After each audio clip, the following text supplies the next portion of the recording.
domingo! Bom dia! Bom dia, Aninha! Bom dia, Pedrinho! Olá, criança! Quem é essa daqui? É a Samanta? É, Pedrinho. Ah, bom dia, Samanta! Bom dia. Tudo bem com você? Sim. Tudo bem, Aninha? Tudo bem? Tudo bem, crianças? Olha, a Samanta vem ensinar uma nova música pra vocês! Eba! Como que é essa música aí? Se Jesus é seu amigo, bata palma. Se Jesus é seu amigo, bata palma.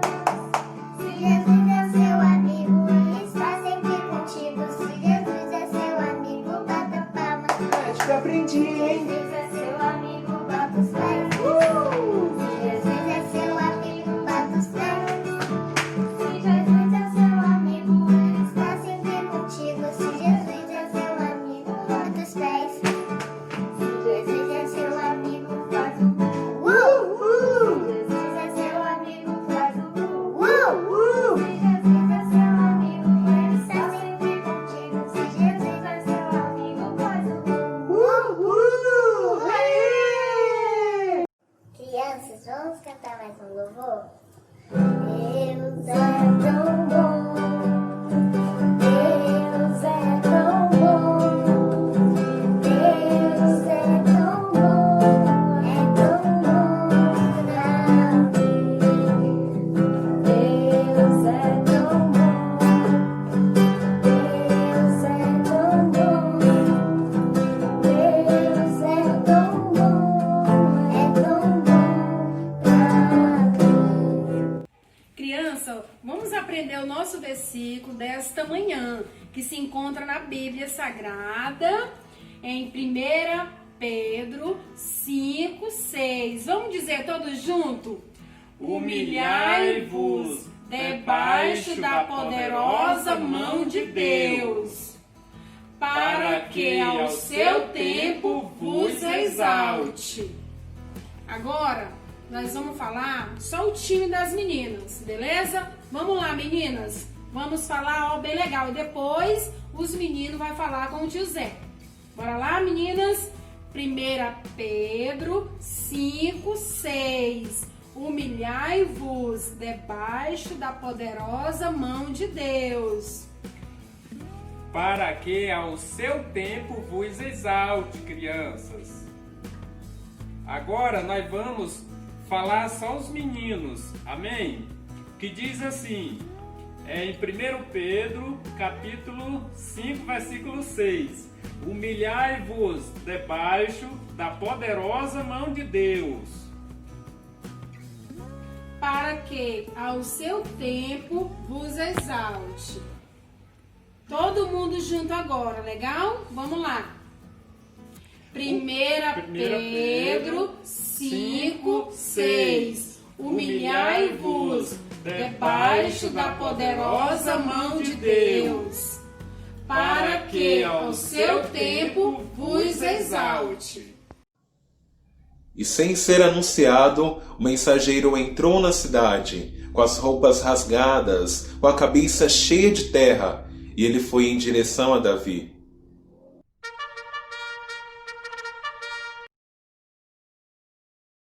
Olá, crianças! Estamos aqui para mais uma escola bíblica dominical e hoje vamos aprender um pouco mais da Bíblia Sagrada, que é a Palavra de Deus. E hoje a nossa história vai continuar em 2 Samuel, a partir do capítulo 1. Vocês lembram que semana passada a gente falou sobre a vitória de Davi contra os amalequitas? Vamos lembrar um pouco? Então, na mesma hora, Davi reuniu de novo seus homens, encorajou eles e falou: o Senhor mandou nós irmos atrás dos amalequitas, porque Ele estará conosco e Ele nos dará a vitória. Então, eles pegaram novamente seus cavalos, suas armas e saíram atrás em perseguição dos amalequitas. Muito bem, crianças. Olha só, Deus estava dando vitória, Deus estava confirmando de várias maneiras de que Ele estava com Davi. E a nossa lição hoje vai nos ensinar que Deus irá nos exaltar, Deus irá nos abençoar, Deus irá nos dar a vitória no momento certo. E a gente precisa aprender a confiar nele. Como eu estava dizendo lá no começo, esse mensageiro ele veio para dizer uma mensagem. Quando Davi avistou este homem, ele pensou, não é uma notícia boa. E não era, crianças. Esse homem olhou para Davi e disse, Davi, eu trago más notícias. O rei Saul e o seu filho Jonatas estão mortos. Quando, crianças, ele ouviu isso, Davi, o coração dele se encheu de tristeza e ele ficou muito mal, porque Davi queria o bem de Saul e de sua família. Ele amava muito seu amigo Jonatas, e agora a notícia chegou de que eles estavam mortos. E a palavra de Deus diz que ele chorou por Saul, que era o rei de Israel, chorou por Jonatas, mas ele estava esperando o tempo de Deus. Depois de um tempo, crianças, Davi fez uma coisa que nós devemos fazer sempre, algo muito simples. Ele orou a Deus para pedir a direção do Senhor. Senhor, eu devo voltar para a minha terra de Israel? E o Senhor disse, sim, Davi, você deve voltar. Ele disse, para qual cidade? O Senhor disse, para Hebrom.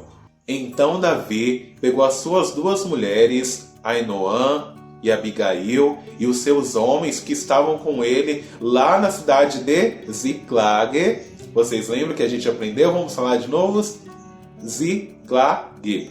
Muito bem, na terra dos filisteus. Ele pegou as suas mulheres e os seus filhos e eles foram para Hebrom, que fica lá em Judá.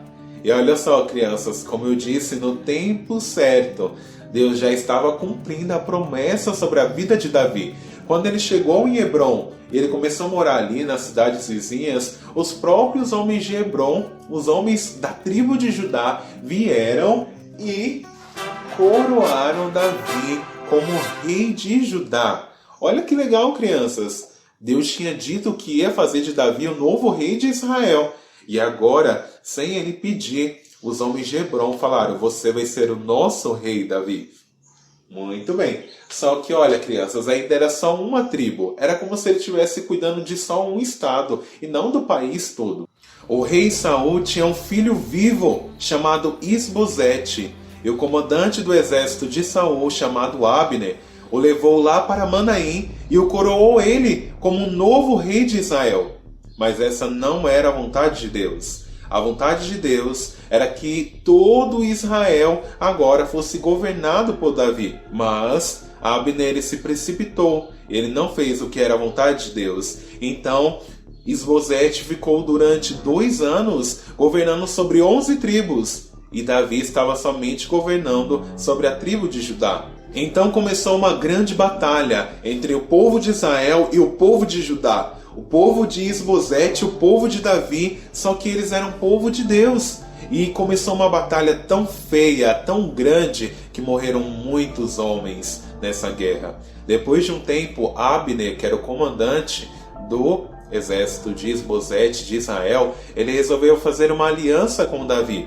Mas depois que eles fizeram essa aliança e Abner, o comandante do exército de Israel, foi até Davi ao encontro dele, Davi deu um banquete muito especial e foi uma noite muito bonita.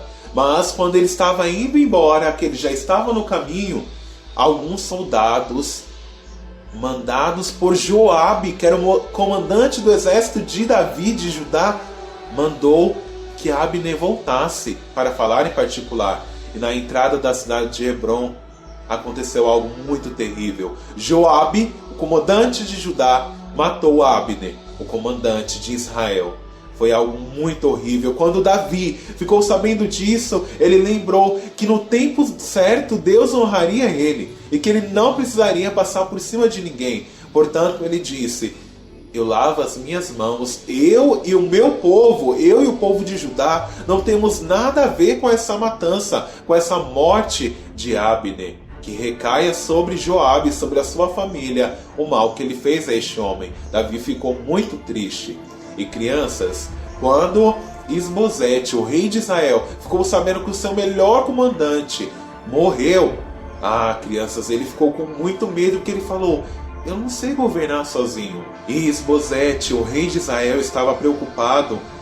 E a Bíblia diz que depois de uma refeição, depois do seu almoço, ele foi se deitar para descansar um pouco porque estava muito cansado. E quando ele se deitou, entrou 2 soldados do seu exército, 2 irmãos, entraram no seu quarto e o feriram no estômago, o matando. E assim ele morreu em sua própria cama. E ainda disseram: olha, Davi, os seus inimigos morreram, agora você pode reinar sobre todo Israel. Mas isso não alegrou o coração de Davi. Crianças, Davi não ficou feliz com a morte de um inocente. Ele disse: vocês mataram um homem inocente. E não é assim que Deus age, trapaceando, matando pessoas. Não, Deus tinha o tempo certo para Davi reinar. Davi ficou muito furioso e mandou matar esses homens que tinham feito essa crueldade. Depois de Davi ter lamentado a morte do rei Isbosete, vários representantes de cada tribo de Israel foram até Hebrom e eles disseram assim para Davi: Davi, você é sangue do nosso sangue. Mesmo quando Saul governava sobre Israel, era você quem liderava a nossa frente. E o Senhor disse que é você quem reinaria, quem levaria o pasto do Senhor, que é o povo de Israel, para lugares mais longe. Então, crianças, Davi foi coroado rei de todo Israel lá em Hebrom. E ele fez um acordo com cada um dos representantes das tribos. Ele reinou 40 anos sobre todo Israel. 7 anos ele reinou em Hebrom, na tribo de Judá. E depois mais 33 anos reinou em Jerusalém sobre todo Israel. No tempo certo, Deus honrou a Davi. E no tempo certo, Deus também te honrará e Deus te exaltará. Deus te dará a vitória no tempo certo. E nós precisamos acreditar nisso todos os dias. Orar e confiar que no tempo certo Deus nos exaltará. Vamos orar nessa manhã, crianças? Abaixe a sua cabeça, feche os seus olhos e diga assim comigo: Senhor meu Deus, eu peço que o Senhor me ajude a ter paciência e humildemente esperar o seu tempo para eu ser honrado. Em nome de Jesus, amém. Muito bem, crianças. Lembre-se, no tempo certo, Deus irá te exaltar. E você, criança que ainda não recebeu a Jesus, a palavra de Deus nos diz que aquele que invoca o nome do Senhor, esse é salvo. Então você pode ir na sua casa nessa hora, orar pedindo para que Jesus venha morar no seu coração e para que você também se torne filho de Deus e Ele te exalte no tempo certo. Deus abençoe. Oi, criança, tudo bem? Crianças, nosso desafio de hoje é fazer uma coroa. Então, nós vamos precisar de 2 papelzinhos brancos desse. Você pode usar o que você tiver aí na sua casa, tá? Uma caneta e uma tesourinha, porque depois você vai recortar, colar a coroazinha e colocar na sua cabeça e mandar uma fotinha pra gente, tá? Beleza? Então a tia agora vai mostrar pra vocês só um modelinho de como você vai fazer a sua coroa, tá? Você vai pegar o seu caderninho, né, ou sua folhinha.